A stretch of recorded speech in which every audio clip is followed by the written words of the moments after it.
Pembaca doa kita pagi ni ada Haikal. Selamat datang juga kepada Adam Haikal. Okey. So, sebelum kita mula pagi ni, pastikan kamu ada dekat depan buku teks. Sazwani Aliyah, muka surat apa? Bab 6, 6.1 hari ni. Muka surat berapa yang kita nak belajar hari ni? Bab 6, elektrokimia. 78 tu. 1 78. 178, betul. Okey. So, selamat datang juga kepada Nafis. Nafis baru masuk. Okey, cikgu nak share slide.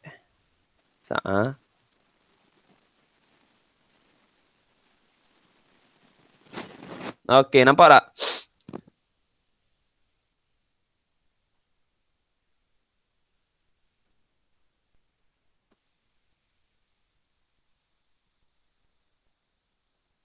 Tak mau macam ni. Sat.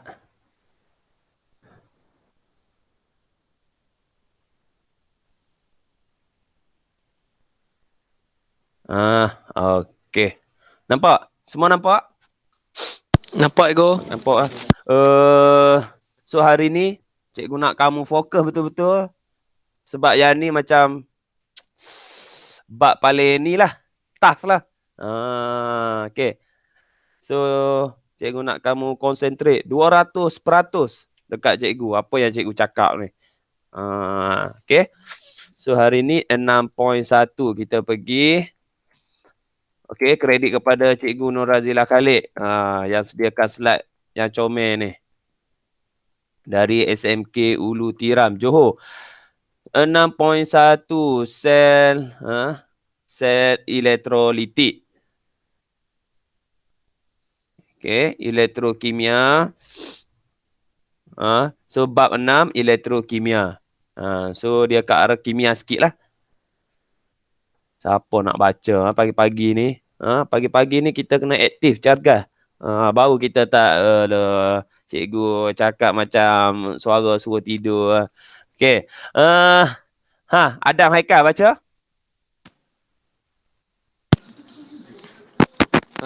Elektrokimia merupakan kajian dalam bidang kimia tentang hubung kait antara fenomena elektrik dengan kimia, seperti yang berlaku dalam dua jenis sel elektrokimia yang berikut. Okey. Hang baca dalam buku teks ah? Ya. Okey. So tak apa. Yang berikut baca per habis. A dan B tu. A, sel elektrolitik. Dalam sel elektrolitik, arus elektrik mengalir melalui suatu elektrod elektrolit untuk menghasilkan tindak balas kimia. Tenaga elektrik ditukar menjadi tenaga kimia melalui proses elektrolisis. Okey, yang kedua. B, sel kimia, sel Voltan atau sel Galvani. Dalam sel kimia, perubahan kimia yang berlaku dalam sel menghasilkan arus elektrik.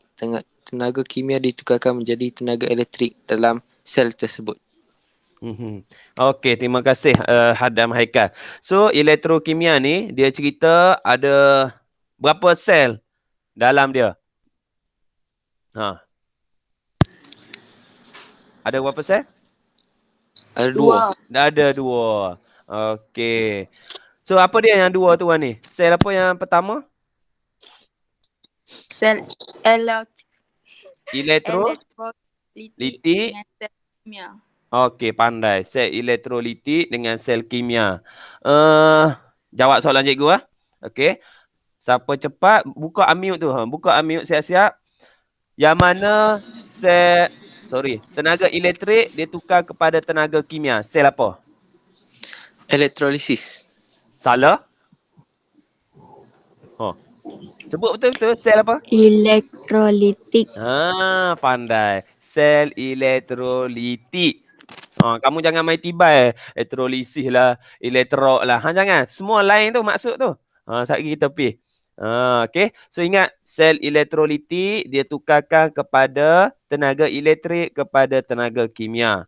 Manakala sel kimia pula dia tukar apa? Tenaga apa kepada apa? Ha. Farisha, dia tukar sel kimia ni tenaga apa? Ditukar menjadi tenaga elektrik. Okey, tenaga kimia kepada tenaga elektrik. Okey. Itu yang dimaksudkan dengan elektrokimia. Okey, ada dua sel. Sel elektrolitik, sel kimia. Okey, pandai. Seterusnya. Ni sel. Kita pergi yang pertama, sel elektrolitik. Dalam sel elektrolitik arus mengalir, arus elektrik mengalir melalui suatu elektrolit untuk menghasilkan tindak balas kimia. Okey. Sekali kita pergi. Apa dia elektrolit? Tenaga elektrik ditukar menjadi tenaga kimia melalui proses elektrolisis. Ada Haikal sebut elektrolisis tu. Tak mau. Elektrolisis tu apa dia? Proses. Tolong ingat. Elektrolisis adalah proses. Okey. Yang kedua, sel kimia. Apa dia ni? Dalam sel kimia, perubahan kimia yang berlaku dalam sel menghasilkan arus elektrik. Okey. Di mana tenaga kimia ditukarkan menjadi tenaga elektrik dalam sel tersebut. Okey. Dia terbalik dengan sel elektrolitik tadi.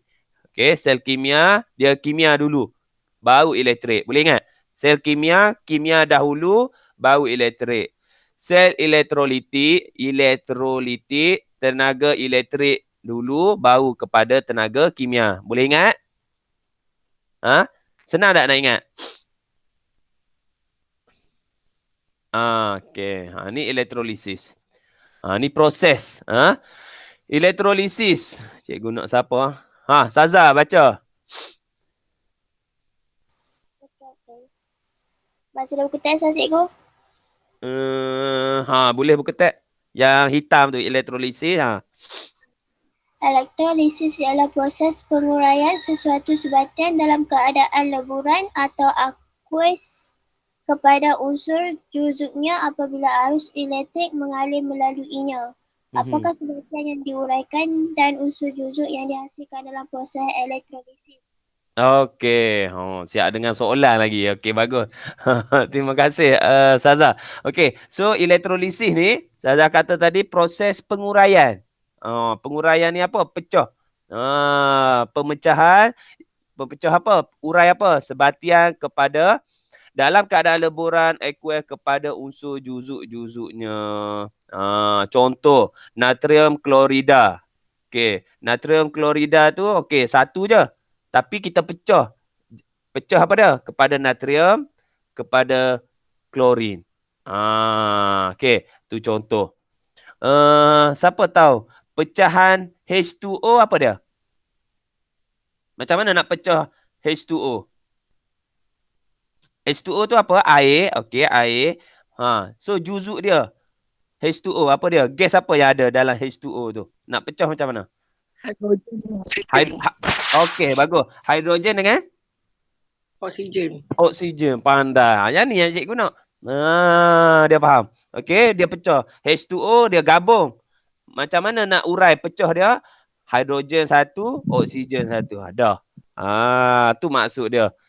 Elektrolisis ni proses penguraian. Tolong ingat. Penguraian. Okey, good. Seterusnya, sel elektrolitik terdiri daripada sumber elektrik, bateri. Semua orang tahu kan?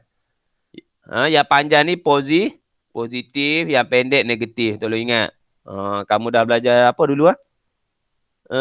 Kemahiran hidup. Kamu belajar kemahiran hidup kah? Ke RBT? RBT ke kemahiran hidup? Kan? Hang belajar dulu. RBT. Okey. Kemahiran hidup lama dah RBT. Okey, so kamu ada belajar ni, betul? Okey, anode. Anode adalah elektrod yang disambungkan pada terminal positif. Tolong ingat. Anode ni Anode positif. Lawan dia katot. Katot ni cikgu selalu ingat macam mana katot dia macam kontut. Kontut pendek. So pendek ni contoh dia pendek negatif lah ni. Pendek negatif. Ingat anode positif, katot negatif. Okey. Apa lagi ada? Elektrolit. Ni. Yang ni yang maksud elektrolit ni. Elektrolit ion yang bercas ataupun larutan yang mengandungi ion bercas positif dan ion bercas negatif. Yang positif nama dia kation. Yang bercas negatif nama dia anion. Nampak? Banyak hari ni kena ingat ni. Anode terminal positif ke terminal negatif? Anode positif. Pandai. Anode positif. Katot negatif. Cation? Cah apa cation? Cation. Ni. Positif. Positif. Yang tu cikgu guna. Ion bercas positif cation. Kamu faham? Kamu tahu. Oh, yang positif ni cation nama dia. Yang ni positif. Cation. Yang negatif ni anion. Okey, anion. So ini adalah yang lengkap ni. Sel elektrolitik. Ada bateri, ada terminal positif, ada terminal negatif, ada elektrolit. So baru dah arus elektrik boleh mengalir. Okey. Tenaga elektrik, ni kita sebab tu kita perlu bateri tadi. Tenaga elektrik dia mengalir arus. Lepas tu dalam ni berlaku perubahan. Perubahan apa? Tenaga kimia dalam ni. Lepas tu arus elektron mengalir lagi. Mengalir. Okey. Sumber elektrik. Sumber elektrik dalam sel elektrolisis berfungsi untuk menghasilkan arus elektrik bagi menjalankan elektrolisis. Memang penting lah. Untuk apa? Menghasilkan arus elektrik. Okey. Elektrolisis tak akan berlaku, tolong ingat, jika tiada arus elektrik yang mengalir melalui elektrolit. Okey. So kalau current, arus elektrik, tadi kalau macam mana kita nak tahu apa? Arus elektrik mengalir ke tak? Tengok gambar ni, macam mana kita nak tahu arus elektrik mengalir tak? Siapa tahu? Cikgu nak tengok siapa guna kata. Tengok gambar ni, macam mana nak tahu arus mengalir ke tak dalam litar ni? Cikgu nak tanya seorang-seorang. Siapa? Yang atas, Nasib lah. Adam Haikal. Macam mana nak tahu? Dia ada cas yang bulat-bulat tu. Cas bulat-bulat. Ada kata dengan ion. Okey. Salah. Farisha. Macam mana hang tahu ada arus elektrik mengalir dalam litar ni? Bateri. Bateri. Salah. Haikal. Haikal. Haikal ada? Haikal? Haikal. Macam mana hang tahu ada arus elektrik dalam litar ni?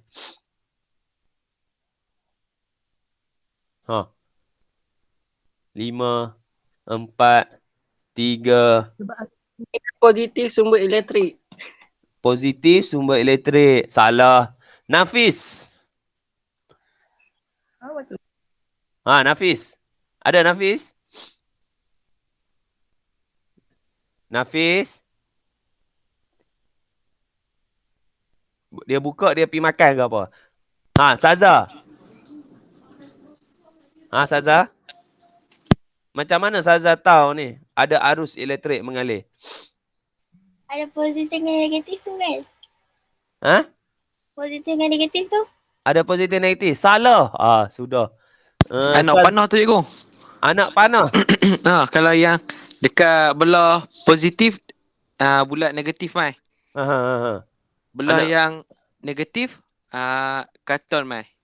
Salah. Sazwani alias. Macam mana hang tahu ada arus elektrik mengalir? Wani. Simbol negatif tu kot. Simbol negatif. Salah. Aduh. So hari ni berapa? 6 orang. Salah. Perasan tak? Simbol apa ya? Simbol apa yang ada dalam lita ni? Lampu. Oh, Lampu. Mana main A. lampu? Ni rheostat. Okey, lagi? Rheostat lah. Lagi A. apa dia? A apa dia? A untuk apa? Anda. A untuk Ampere. Ammeter. So ammeter tu alat pengukur untuk ukur apa? Arus. Faham tak? Alat untuk mengukur arus di mana ada jarum kan? Nampak tak? Boleh imagine tak? Yang apa jarum yang bergerak tu. Okey. So macam mana kita nak tahu ada arus mengalir ke tak? Tengok kat meter tu kalau dia naik ada. Istilah sains naik tu okey dah. Tapi istilah sains macam mana kita nak tahu arus elektrik mengalir? Jarum ammeter terpesong. Tu perkataan dia, ayat dia. Jarum ammeter terpesong. Boleh ingat Faham Saza, Nafis, Farisha? Okey ni. Buka mata luas-luas. Oh, bukan saja-saja. Oh, rupanya letak benda ni ya. Iyalah untuk tahu. Kalau tak, macam siapa sebut tadi, Haikal. Ada Haikal dia kata, cikgu ada positif negatif. Takkan kita nak tengok, cikgu buih-buih ni positif yang mana, yang negatif yang mana? Kita tak tahu. Faham tak? So kita guna alat ni.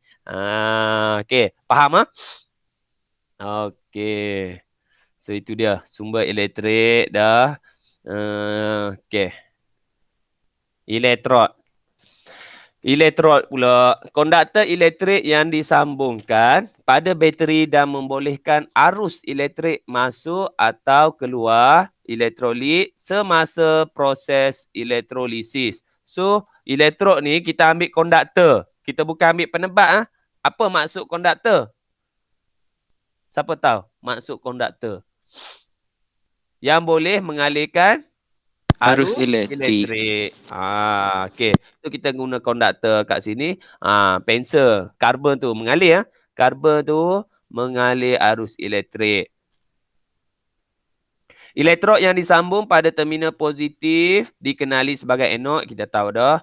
So yang negatif katod. Okey. So positif yang ni anod. Yang ni katod. Tolong ingat. Okey. Elektrolit.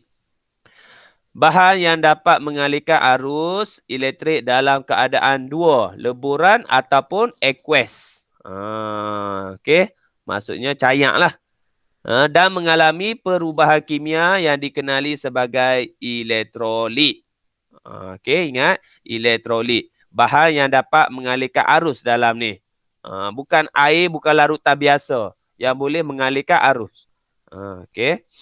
Bahan yang tak dapat mengalirkan arus pula, kita nama apa? Bukan elektrolit. So yang pertama elektrolit yang boleh mengalir arus. Okey, yang kedua bukan elektrolit yang tidak boleh mengalirkan arus elektrik. Tolong ingat. Okey, ada dua jenis elektrolit. Okey, contoh ada dalam buku teks kan? Muka surat 179. Okey. So yang ni contoh elektrolit yang boleh mengalir arus, yang ni tak boleh mengalir arus. Leburan plumbum 2 bromida, leburan natrium, larutan. Okey. So, cikgu nak tanya pula. Tak apa. Sazwani, sebab apa yang di sebelah kanan ni, yang contoh ni, sebab apa dia bukan elektrolit? Rasa-rasa lah.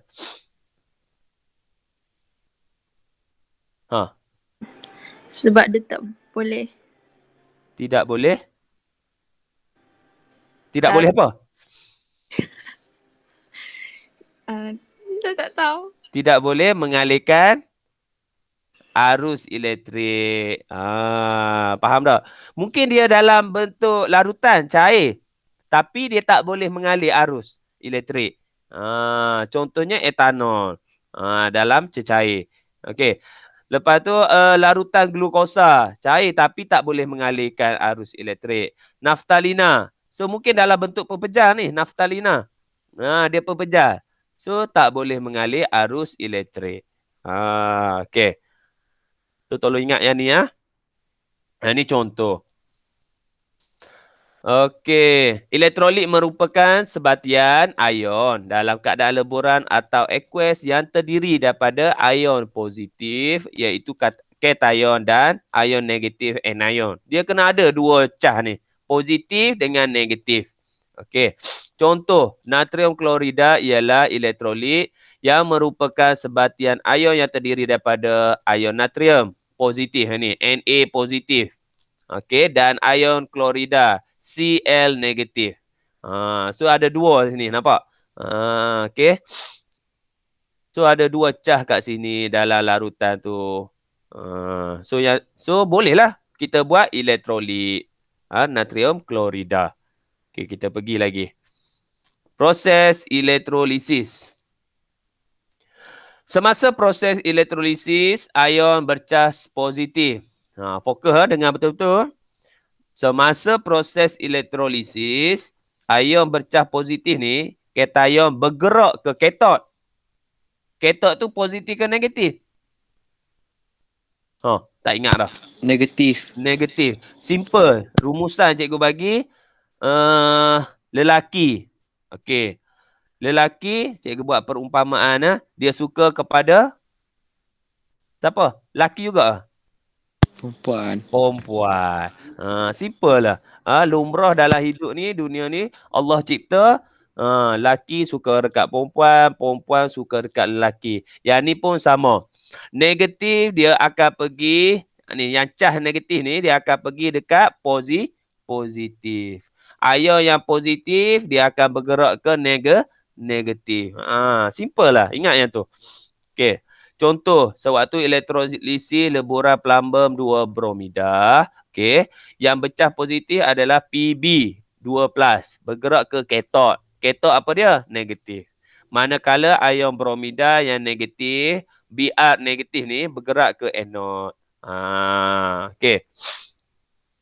So, macam mana hampa tahu Pb 2 tambah ni? 2+ ni.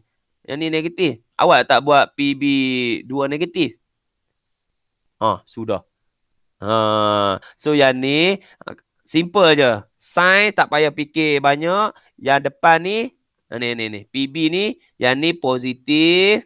Yang belakang ni negatif. Simple. Boleh ingat Okey. Elektrolit tak dapat mengalir elektrik dalam keadaan keras. Pepejal. Sebab apa? Tiada ion yang bebas bergerak untuk mengalirkan elektrik. Sekali lagi, tiada ion yang bebas bergerak untuk mengalirkan elektrik. Okey. Sekali lagi ada soalan kuis. Okey, ni ada dalam buku teks juga sebenarnya. Betul. Muka surat 180. Okey. Okey, tengok ni. Yang positif dia pergi dia pergi dekat negatif. Negatif dia pergi dekat positif. Contoh, anode positif. Mesti dekat dia mesti negatif. Bromin. Ni Br negatif semua melekat kat tiang ni. Okey, katot yang negatif tu yang negatif mesti yang melekat dekat batang dia mesti positif. Okey. So pergerakan ion ke elektrod semasa elektrolisis leburan plumbum. So elektrik mengalirlah. Positif, negatif. Pergi mengalir. Okey. Faktor yang mempengaruhi hasil elektrolisis. So hari ni kalau dapat cover 2 tak apa dah. Okey, dapat cover 2. Ada berapa faktor?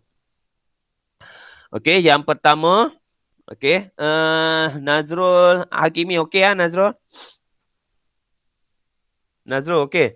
Okey cikgu. Okey, ada buku teks Ada. Okey. Sekarang ni kita duduk di muka surat berapa? 182.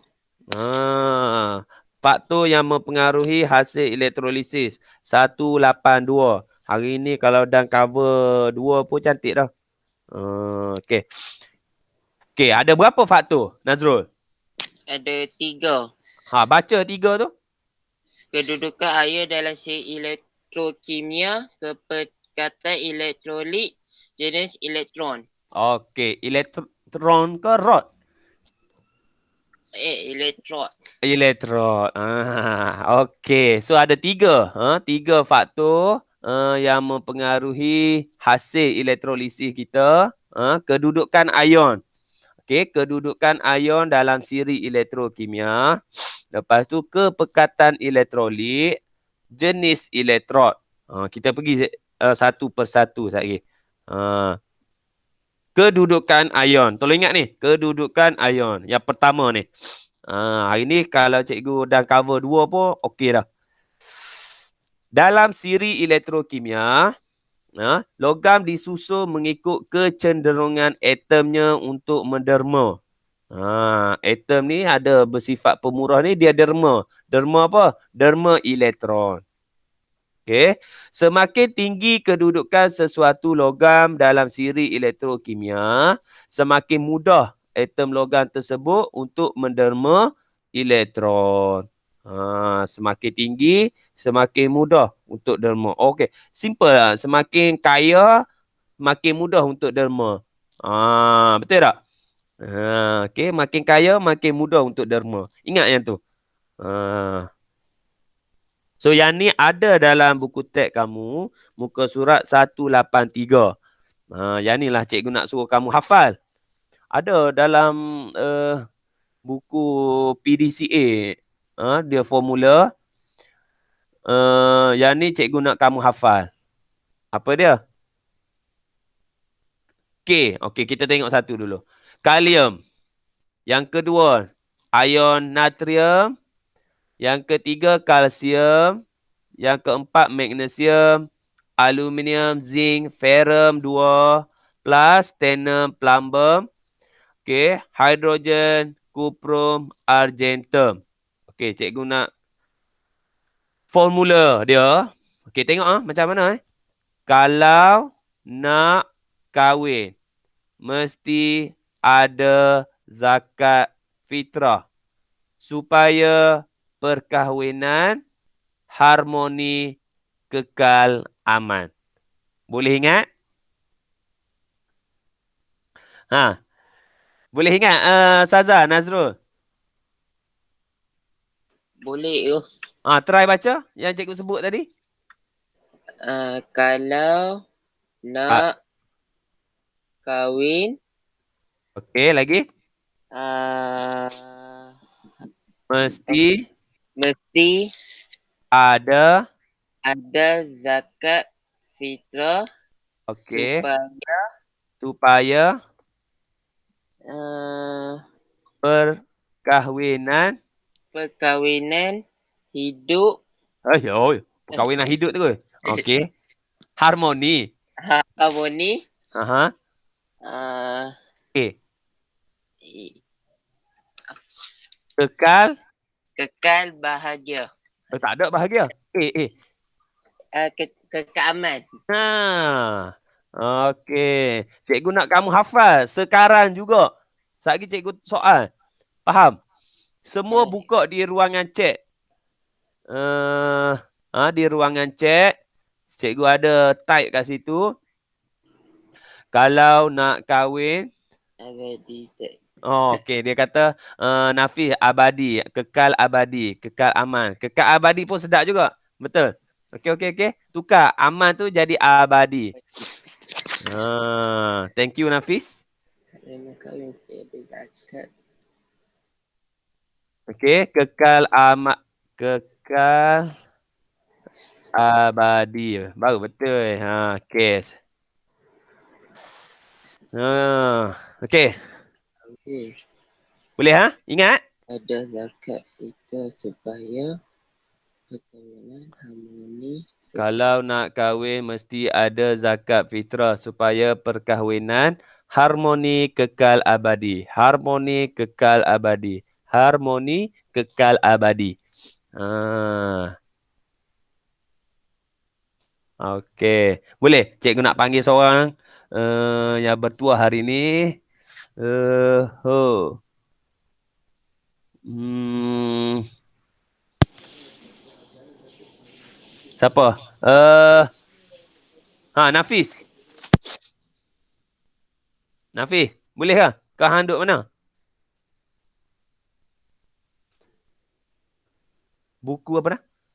Jap, duk tulis. Allah. Cikgu suruh hafal. Aduh, siapa yang dah hafal ni? Okey, Farisha, try. Dia punya tukar. Try dulu formula tu.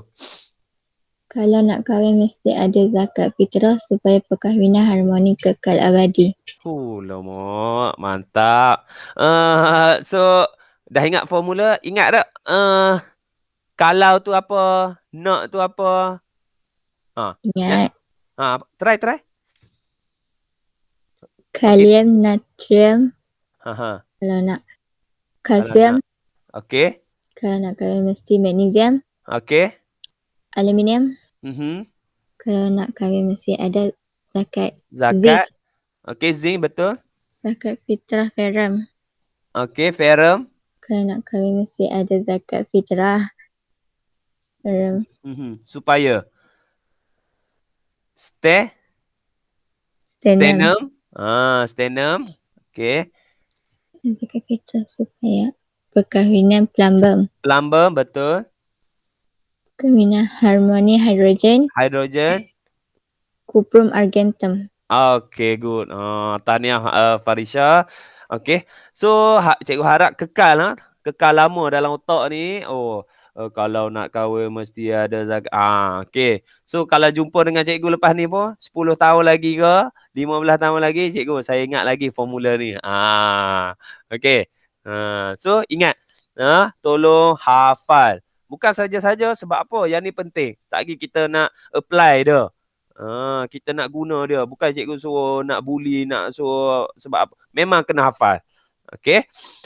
Okey, habis di sebelah kiri. Okey. Di sebelah kanan pula. Yang ni yang positif. Cation. Okey, yang negatif anion. Okey, bermula dengan fluorida, sulfat, nitrat, klorida, bromida, iodida, hidroksida. Okey. Formula dia apa dia? Formula dia. Siapa boleh cipta ni? Formula ni.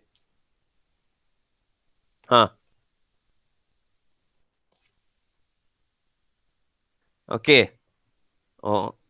Kita ada apa? Farisha F. Farisha suka nenas. Boleh. Farisha suka nenas. Farisha suka nenas. Kuning. Farisha suka nenas kuning. Baru indah harmoni. Boleh? Cikgu tulis di ruangan chat. Tak mau Farisha. Tak mau. Sebab Farisha apa F? Malulah. Allah. Okey. Cikgu tukar nama. Okey, tengok di ruangan chat. Okey. Baru indah harmoni. Okey, tengok. Faris pun boleh. Ikutlah. Okey, kat sini cikgu suka Farah. Farah suka nenas kuning, baru indah harmoni. Fluorida, sulfat, nitrat, klorida. Ni mula-mula tu fluorida. Fluorida, sulfat, nitrat, klorida. Lepas tu bromida, iodida. Last kali hidroksida. Tolong hafal. Hafal sekarang juga. Tak perlu hafal satgi lah. Farah suka nenas kuning, baru indah harmoni.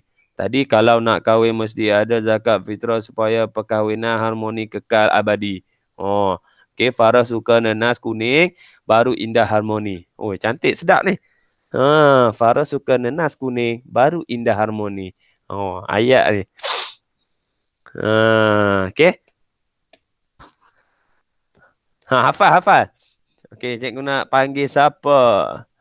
Siapa yang baru masuk tadi Afiq ada Afiq? Ni Afiq, ni. Ada ni. Masuk senyap. Pi.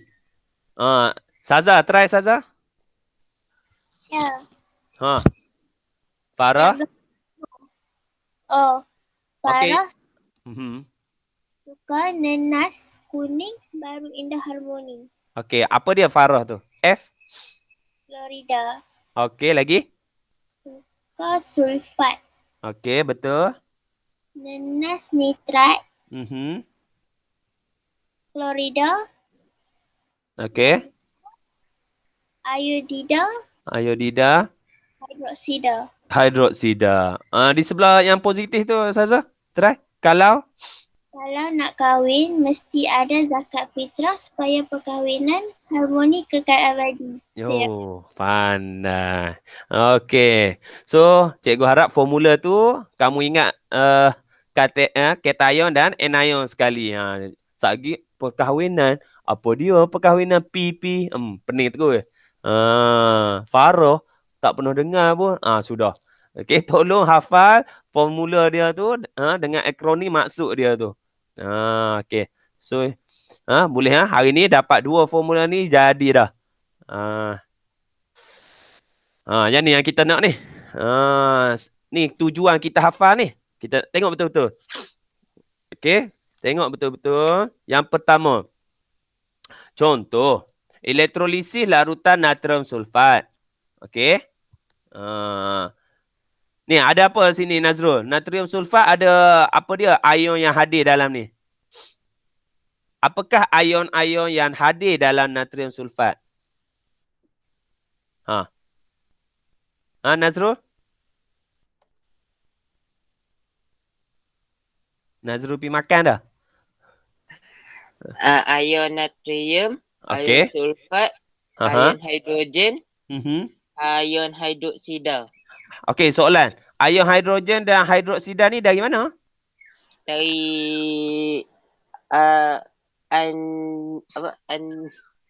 anion. Bukan. Hidrogen dan ion hidroksida ni dari air. H2O. Faham tak? H2O tu H. H apa dia? Hidrogen. Okey.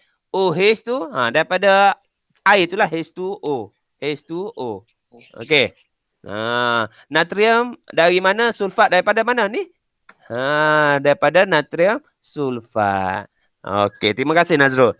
Okey, tengok betul-betul Okey, apa yang berlaku dekat katot? Katot, okey, aku faham. Katot negatif. Okey, cikgu cakap tadi, laki suka dekat perempuan, perempuan suka dekat laki. So, yang ni, kalau katot negatif, apa yang tertarik dekat dia?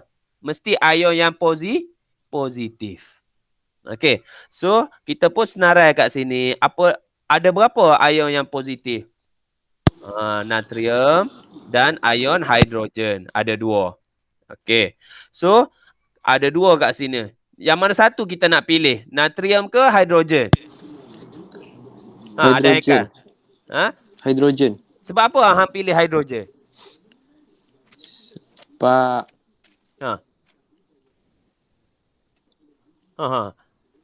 Cuba tengok tadi natrium duduk atas ni, tengok betul-betul. Natrium duduk atas. Okey. Hidrogen duduk bawah. Tadi dia lagi bawah ada lagi ni cikgu. Lagi mengalirkan arus elektrik. Lagi mudah dinyah cas. Kita ambil yang paling bawah ni. So kita ambil hidrogen. Sebab tu lah cikgu suruh hafal. Kalau nak kahwin mesti ada zakat. Faham tak? So masa exam nanti kamu tulis siap-siap formula. Kalau nak kahwin mesti ada kalium, natrium. Faham tak? So tulis formula siap-siap. Lepas tu baru kita boleh pilih. Oh, tu guna cikgu suruh hafal tu. Faham Adam Haikal? Pak tu. Yes. Okay. So kita pilih hidrogen. Sebab apa? Hidrogen lebih duduk bawah berbanding dengan natrium. Okay. So ayat dia kerana ion hidrogen kurang elektropositif berbanding dengan ion natrium. So natrium ni lebih elektropositif lah. Tu maksud dia. So apa yang terhasil? So kalau pilih hidrogen, gas hidrogen terhasil pada katot. So kalau kita nampak, kalau kita buat eksperimen, ada bubble, ada buih dekat dengan katot tu, cikgu ni buih apa ni cikgu? So siapa tahu? Gas apa tu? Gas apa dekat katot? Gas hidrogen. Gas hidrogen. Okay. Itu katot. Yang kedua, anode. Dekat positif ni apa pula yang tertarik? Mestilah negatif. Okey. So ion negatif yang tertarik. Senarai. Ada berapa ion negatif? Okey, ada 2. Ion sulfat dengan ion hidroksida. Okey, kita patah balik sat. Okey. Sulfat duduk atas. Hidroksida duduk paling bawah. So nak pilih yang mana? Paling bawah. Okay, good. So, ion hidroksida dipilih untuk dinyah cas kerana ion hidroksida kurang elektronegatif berbanding dengan ion sulfat. So, gas apa yang terhasil kalau kita pilih hidroksida? Gas oksigen. Gas oksigen terhasil pada anode. Boleh faham? Tujuan kita hafal tadi boleh faham tak? Nazrul, faham Nazrul? Cikgu. So yang itulah kamu tak nak kena hafal. Senarai. Siri kereaktifan ni kena hafal. Farah apa tadi? Suka? Farah suka nenas kuning. Baru hidup. Baru indah baru indah harmoni. Baru indah harmoni. Hidup tu. Okey. Baru indah harmoni. Okey. Tu yang pertama. Yang kedua. Kita pergi contoh yang kedua. Allah. Masa sangat cemburu kat kita. So mungkin tak ada kuih hari ni. Aduh jam. Tak apa. Kita sambung. Esok ada lagi tak? Hari apa kita jumpa pula? Hari Rabu. Betul? Screenshot. Okey. Jadual 5 Khwarizmi. Hari Khamis. Pukul 12. Oh, lama tu. Okey, tak apa. Okey, last untuk hari ni. Okey. Elektrolisis larutan kuprum 2 sulfat. Tengok betul-betul. Okey. Sehari ada latihan ke? Cikgu nak bagi. Okey. Tengok. Ion apa yang hadir? Senarai dulu. Yang pertama A ni senarai apa yang ada?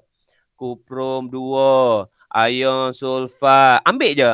Ion kuprum 2, ion sulfat. Yang ni kena wajib ada. Ion hidrogen, ion hidroksida. Okey, daripada mana? Daripada air. Okey, so ada 4. So dekat katot, dekat negatif. Apa yang tertarik? Positif. Senarai dulu yang terlibat. Yang positif. Ion kuprum 2. Ion hidrogen. So nak pilih yang mana? Kuprum ke hidrogen? Kuprum. Sebab apa kuprum? Sebab apa kuprum? Sebab kuprum duduk dekat bawah. Tengok balik kat sini. Kuprum. Kuprum duduk sini. Hidrogen. Okey, atas kuprum duduk bawah lagi daripada hidrogen. Sebab itulah kita pilih kuprum. Itulah kepentingan dia kalau kita hafal. Okey. So kuprum. So kita pilih ion kuprum. Apa yang terhasil? Tak ada gas yang ni kuprum terenap. Okey. Dia orang tak panggil gas kuprum, tak ada. Yang ni dia bukan gas. So yang ni pepejal je, kuprum terenap. Terenap tu maksudnya melekat pada katot. So makin lama katot tu makin tebal. Okey. Kuprum terenap pada katot. Okey, tu yang berlaku pada katot. Yang pada anode pula. Okey, elektrod positif menarik ion negatif iaitu ion sulfat. Okey, senarai dulu apa dia yang negatif, ion negatif, sulfat, ion hidroksida. So nak pilih yang mana? Hidroksida. Hidroksida. Sebab apa? Sebab hidroksida duduk bawah sekali. Duduk bawah sekali. Sulfat duduk atas. Yes. Siapa hafal, memang senang nak jawab. Oh, pilih ion hidroksida. So, at last sekali apa gas yang terhasil? Gas oksigen. Gas oksigen terhasil pada anode. Okay. So, 8 orang dalam ni. Faham ke tak faham apa yang cikgu cerita tadi? Faham cikgu.